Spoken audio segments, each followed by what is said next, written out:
Film ini berkisah tentang seorang aktor tampan di Korea yang sudah lama ngejomblo. Dan secara tiba-tiba dia masuk ke dimensi lain.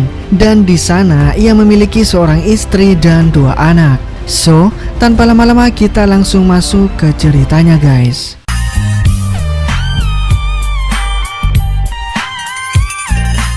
Cerita dimulai dengan seorang pria yang bernama Pak Kang yang lagi tumpang tindih dengan seorang aktor wanita cantik yang bernama Hayung. Pak Kang juga seorang aktor yang saat ini sedang naik daun dan skandal mereka tersebar ke internet. Sementara di luar apartemen terlihat pria yang kita sebut saja Son Hyung Min yang dulunya juga seorang aktor. Namun karena aktingnya yang jelek dan tak laku, dia memilih menjadi manajer Pak Kang.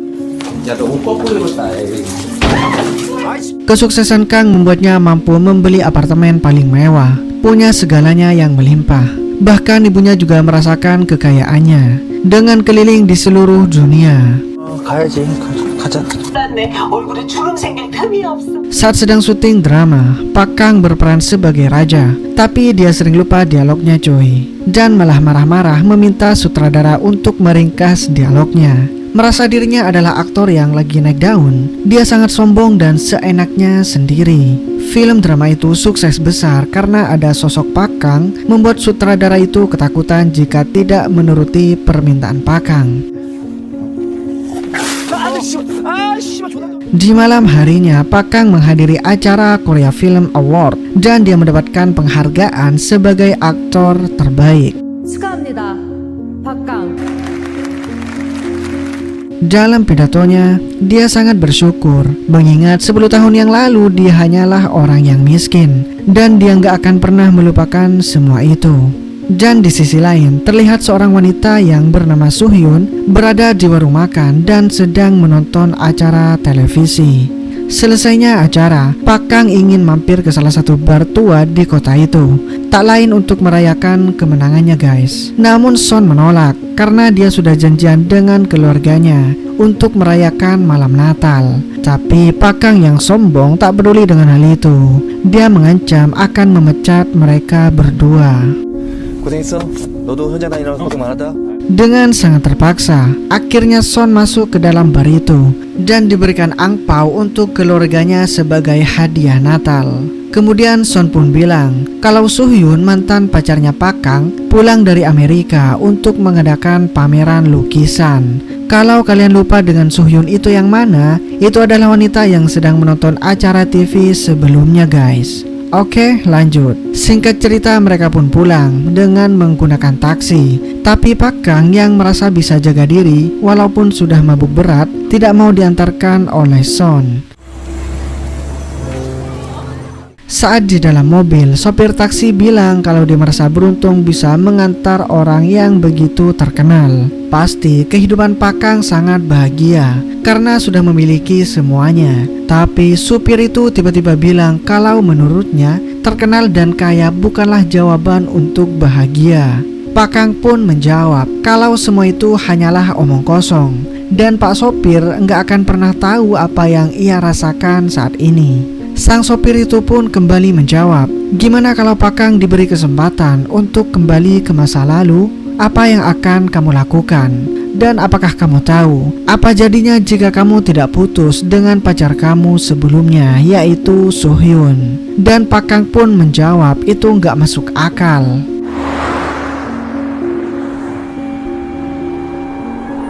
Setelah tertidur semalaman, paginya Pak Kang terbangun di sebuah rumah, bukan di apartemen miliknya. Dan di sana ia disambut oleh 2 anak kecil yang tiba-tiba memanggilnya ayah. Dia kaget dong setengah mati ketika melihat Suhyun datang marah-marah padanya. Dan ternyata mereka berdua adalah suami istri guys. Dan anak tadi adalah anaknya Kang dan juga Yun. Merasa semua ini hanyalah mimpi, Kang berlari keluar berharap ini tidaklah nyata. Kemudian dia langsung menghubungi manajernya, namun tidak aktif. Tak sampai di situ saja, ia juga terkejut melihat mobilnya sebuah mobil jadul. Tapi dia tidak peduli dan langsung pergi ke apartemennya. Dengan santainya dia masuk ke sana dan tanpa disadari semua penjaga yang ada di sana tak mengenalinya guys. Sampailah ia di depan pintu kamarnya. Namun password yang ia masukkan ternyata salah guys. Dan tanpa diduga, ternyata apartemen itu sudah dihuni oleh orang lain. Merasa orang itu adalah pencuri, Kang pun nyerobot masuk ke dalam dan membuat kekacauan. 또 바람 폈니? 아니. 이번엔 너야 이 새끼야! Setelah kekacauan itu, kemudian Kang dibawa ke kantor polisi. Dan polisi bilang kalau apartemen itu bukan milik Kang. Tak lama kemudian istrinya datang, lalu polisi bertanya, 아내분 맞죠? 아니요. 아니요? polisi itu bilang pada Suhyun bahwa dia akan membuat laporan tentang Kang yang mengalami gangguan jiwa agar Kang bisa bebas. Tapi Suhyun merasa bingung kenapa bisa seperti itu. Dan Pak Polisi itu menjelaskan kalau Kang mengaku sebagai seorang aktor tapi tidak ada yang kenal sama dia. Saat mereka hendak pulang ke rumah, Kang bertanya apakah benar dia suaminya. Bahkan setelah putus dia tak pernah kontekan lagi dengan Suhyun. 차릴래? 안 차릴래? Dengan satu tamparan yang begitu keras, membuat Kang teringat selesainya minum bersama Son, dia pulang menggunakan sebuah taksi. Dia masih teringat jelas apa yang telah dikatakan supir taksi tersebut, yang mengatakan akan mengirim Kang ke masa lalu, dan seandainya dia tidak putus dengan Suhyun. 그걸 현실로 만들어드릴 겁니다. 좋은 기회는 없으니까. Sesampainya di rumah, Kang mulai menerima apa yang telah terjadi saat ini. Di sana, anak perempuannya yang bernama Rohe masih bingung apa yang menimpa ayahnya. Kemudian Kang bertanya siapa anak laki-lakinya. Ia menjawab namanya adalah Roha, ayah. Mereka berdua adalah anak kembar, cuy. 네가 나 좀 도와줄래? 아빠 기억은 언제 돌아오는데? Di hari itu Suhyun akan pergi bersama teman-temannya. Kang diminta untuk menjaga anak-anaknya dan membawanya bermain. Kang langsung bilang kenapa tidak sewa babysitter saja, karena dia sangatlah sibuk. Mendengar hal itu Suhyun kira Kang masih mabuk. Membayar sewa rumah aja susahnya minta ampun, apalagi sewa babysitter. 무섭다고 했어. 니들 엄마 어떤 사람이냐? Singkat cerita, Kang membawa si kembar bermain di luar. Dan sambil lalu Kang mencari taksi yang ia tumpangi sebelumnya. Tapi sayang, ia tak menemukan taksi yang ia tumpangi malam itu. Sesampainya di rumah, si kembar menyalakan acara TV dan melihat Kang memainkan peran sebagai hantu di salah satu acara drama Korea. Ya, sangat bertolak belakang dengan kehidupan sebelumnya, yang seharusnya dia berperan sebagai seorang raja. Malam harinya Suhyun meminta penjelasan kenapa Kang berani masuk ke apartemen orang lain. Kang pun menjawab bahwa ini adalah dunia yang berbeda, di mana di dunia aslinya dia adalah aktor terkenal dan menempati apartemen mahal tersebut. Kejadian itu mulai berubah ketika dia naik sebuah mobil taksi. Namun tiba-tiba dia terbangun dan sudah berada di sini. Mendengar cerita itu, Suhyun pun bilang kepada Kang, apa Kang menyesal mendapatkan sosok indah seperti dirinya.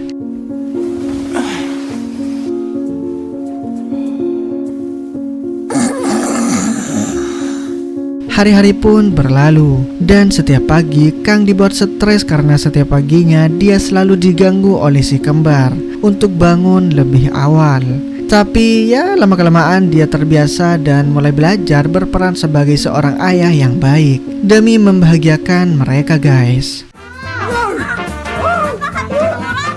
Saat berada di dapur, Suhyun mengingatkan Kang untuk menghafal naskahnya karena besok dia akan syuting di acara televisi. Walaupun sekarang bukan pemeran utama, siapa tahu kan nanti Kang akan menjadi pemeran utama yang terkenal. Keesokan harinya saat sedang syuting, sutradara memuji penampilan Kang karena akting emosinya sangatlah hebat. Tapi Kang belum puas dan ingin mengulanginya lagi coy. Mendengar itu sutradara merasa diatur, tapi akhirnya memenuhi permintaan Kang.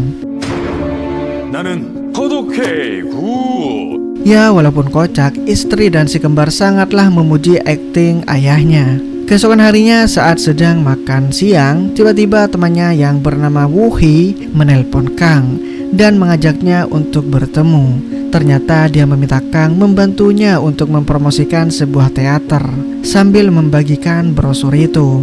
Di sela-sela waktunya Kang bertanya di mana Son berada kepada Woo-hee. Kang berharap di dunia ini Son bisa menafkahi keluarganya. Dan Woo-hee yang mendengar itu merasa ada yang aneh dengan sikap Kang. Dia berkata kalau Son baru saja merilis film barunya. Merasa penasaran, Kang lalu pergi ke bioskop dan nonton film baru itu.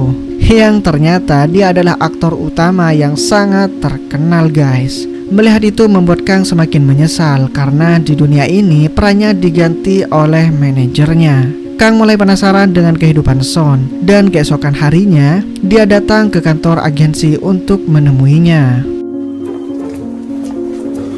너 키 아프시냐? Untungnya Son masih mengenal Kang dengan baik dan langsung mengajaknya untuk makan bersama. Saat sedang mengobrol, Kang bertanya kenapa dia bisa menjadi aktor terkenal. Son menjawab semua ini berkat Kang. Jika saja waktu itu Kang tidak mengundurkan diri, dia pasti akan kalah dengannya. Mendengar itu, Kang pun bingung apa maksudnya dan Son menjelaskan lagi. Dulu ketika final audisi, Kang lebih memilih pergi mengejar Soo-hyun ke bandara karena mau pergi ke Amerika. Keputusan itulah yang membuat Son mendapatkan kesempatan yang seharusnya menjadi milik Kang. Dan kini dia sukses sebagai aktor ternama. 난 긴장해서 엄청 떨고 있는데 네가 갑자기. Setelah pertemuan itu, Kang pergi menemui Soo-hyun. Dia menyadari betapa besar pilihannya saat itu. Dalam kehidupan sebelumnya, dia lebih memilih karirnya daripada Soo-hyun. Namun di kehidupan yang sekarang, Kang justru melakukan hal sebaliknya, meninggalkan ambisinya demi bersama Soo-hyun guys. Sadar akan hal itu, Kang mulai bersikap lebih baik dan penuh cinta kepada istrinya tersebut. Dia bertanya bagaimana jika dulu Soo-hyun benar-benar pergi ke New York. Namun Soo-hyun tersenyum dan mengatakan bahwa dia sangat bahagia dengan pilihannya yang sekarang.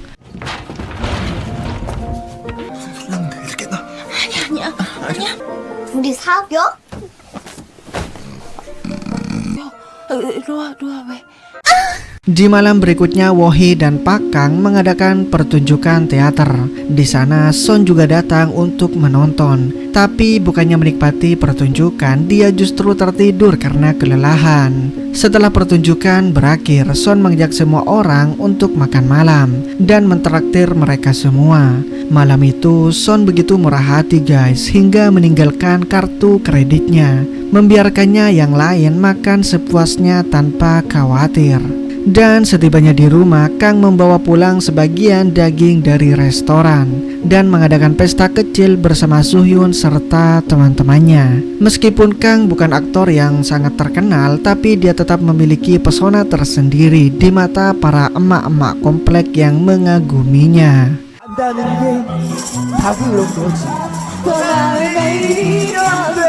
Saat pagi hari, tiba-tiba ibu Pak Kang datang berkunjung. Dan begitu kagetnya Soo-hyun melihat mertuanya itu. Dengan nada kesal, ibu Kang memarahi mereka karena gaya hidupnya yang sangat malas. Menurutnya bisa membuat cucunya kelaparan setiap pagi.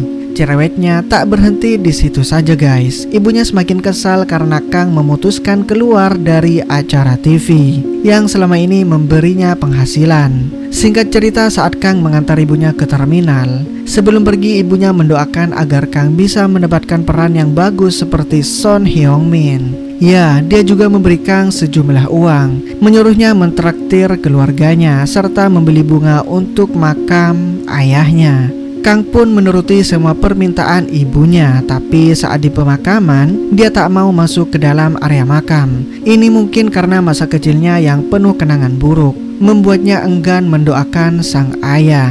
Di hari berikutnya, Kang mengikuti audisi untuk mendapatkan pemeran utama. Aktingnya memanglah sangat bagus, namun ada satu masalah guys. Yang menjadi juri saat itu adalah sutradaranya langsung. Dan dia tahu kalau Kang adalah teman baiknya Son Heung-min. Sutradara malah memintanya untuk membujuk Son agar mau bermain di filmnya. Mendengar hal itu, Kang merasa kesal dong. Dia mengikuti audisi dengan serius, tapi justru dianggap sebagai perantara saja.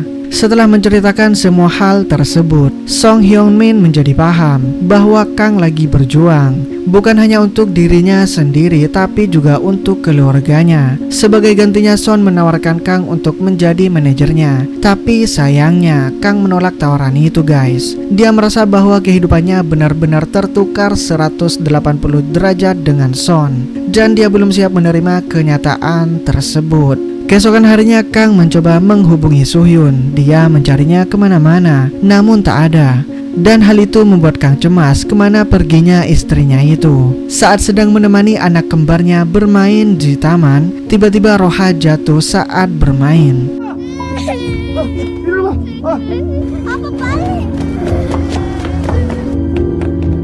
Soo-hyun akhirnya datang ke rumah sakit itu, dan saat itulah Kang melihat seragam kerja istrinya dan mengetahui bahwa Soo-hyun diam-diam kerja di minimarket. Kang merasa tersinggung karena Soo-hyun tidak pernah memberitahunya, seolah membuatnya tidak berguna sebagai kepala keluarga. 너 이렇게 사람 비참하게 만드냐? Perasaan itu semakin buruk saat Kang mengecek saldo ATM-nya guys. Dia merasa kesal dengan dirinya sekarang, yang selama 10 tahun terakhir tak bisa menghasilkan apa-apa. Karena tak punya pilihan lain, Kang akhirnya menerima tawaran menjadi manajer Son. Ya, berbekal pengalaman dari kehidupannya yang dulu, Kang mulai memahami cara kerja manajer, mulai mengatur jadwal, melayani Son Hyung-min di lokasi syuting, bahkan melindunginya dari para wartawan. Kini Kang melakukan semuanya yang dulu dilakukan oleh Son. Dia juga memberikan saran soal negosiasi gaji agar Son bisa mendapatkan bayaran yang lebih tinggi untuk proyek film maupun iklan. Singkat cerita, di lokasi syuting, Son Hyung-min kesulitan menghafal naskahnya.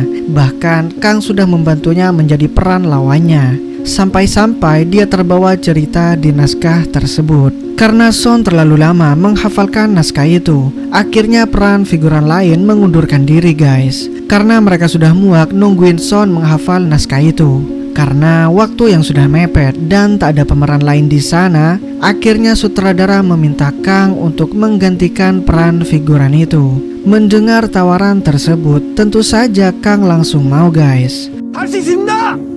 죽을 수도 있어. 하나 죽겠습니다. Ketika Kang mulai syuting, adegannya membuat sutradara menjadi kagum. Aksi menunggangi kudanya sangatlah luar biasa. Bahkan emosi wajah Kang bagaikan kesatria, membuat semua orang sangatlah terkejut. Berbeda dengan Son yang hanya bisa menunggangi kuda mainan yang dijadikan properti untuk syuting. Dan sekarang Kang merasa seperti dulu lagi, bukan hanya sekedar menjadi manajer atau seorang ayah, tapi dia juga adalah sang aktor yang mencintai dunia akting.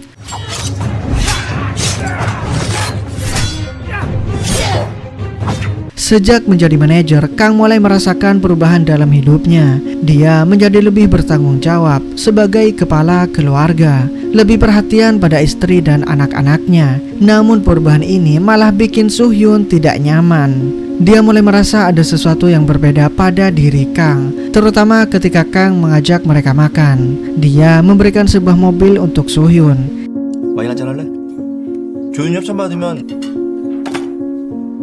Sepulangnya mereka mampir ke apartemen Son yang sudah lama tidak ditempati, dan Kang berencana menempatinya agar mereka bisa tinggal di sana. Mendengar itu, Soo-hyun pun menolak. Baginya rumah kecil mereka saat ini bukan sekedar tempat tinggal, tapi juga saksi perjuangan mereka selama ini. Setiap sudut rumah itu menyimpan kenangan, tawa anak-anak mereka, perjuangan melewati masa sulit, hingga kebahagiaan sederhana yang tidak bisa digantikan dengan kemewahan.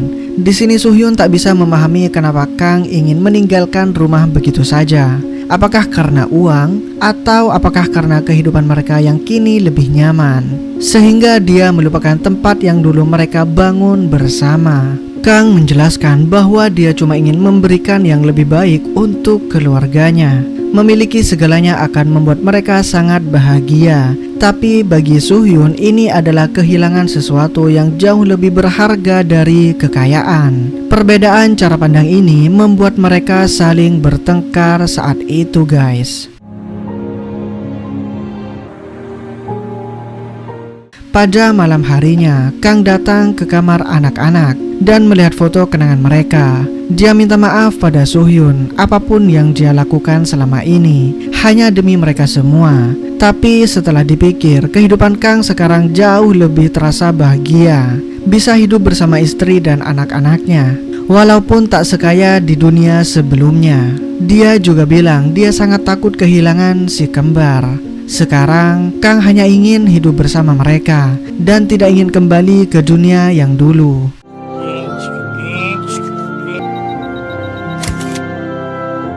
Singkat cerita, di tempat syuting, Kang mulai mendapatkan banyak fans. Walaupun dia bukan pemeran utama, tapi perannya mengalahkan Song Hyung Min sebagai aktor utama.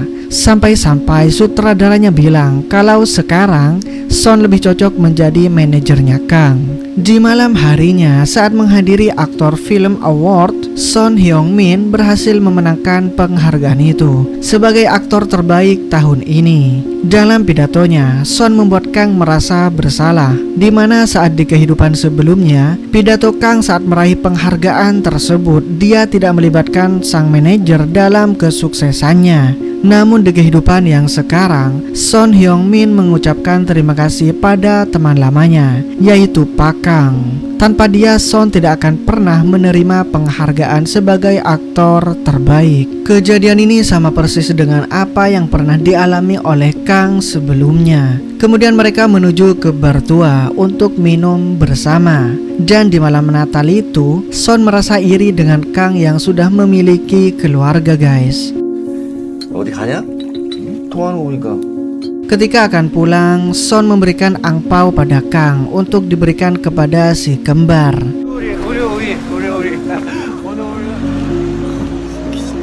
Tak lama kemudian taksi pun datang dan Kang menaikinya. Dan dalam perjalanan pulang itulah sesuatu yang tak diharapkan Kang terjadi. 이제 시간이 됐어요. Ya, ternyata itu adalah supir taksi yang ia cari selama ini. Dia bilang kepada Kang, tak terasa kan 1 tahun telah berlalu dan waktunya tinggal sedikit lagi. Kang harus kembali ke asalnya di besok hari. Mendengar hal itu, Kang menolak. Dia tidak mau kembali, guys. Kang sudah nyaman di kehidupan ini dengan Soo-hyun dan si kembar. Kemudian taksi itu berhenti dan si sopir berbicara soal kehidupan Kang. Dia tahu tentang Kang dan ternyata dia adalah ayahnya Kang, guys, yang sudah lama meninggal, yang selama hidupnya begitu sibuk dengan pekerjaannya sehingga jarang menghabiskan waktu bersama Pak Kang. Dengan suara yang berat, ayahnya berkata, "Aku menyesal, aku mengabaikanmu karena terlalu sibuk mengejar sesuatu yang pada akhirnya tidak ada artinya. Jadi jangan ulangi kesalahan yang sama." Dan semua kejadian ini adalah hadiah Natal dari sang ayah untuk Pak Kang.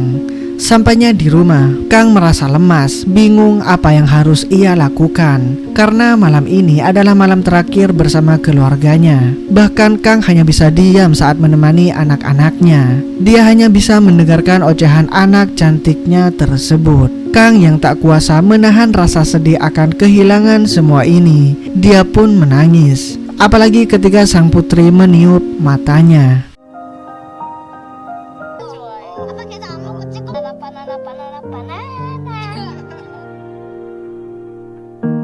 Dan benar saja, Kang terbangun di apartemen miliknya dan kembali di kehidupan sebelumnya. Saat itu ia masih melamun dan bersedih dengan semua yang terjadi. Kemudian Son datang menemuinya dan Kang bertanya padanya. Waktu 1 tahun yang lalu, Son pernah bilang kalau Soo-hyun berada di sini dan mengadakan pameran lukisan.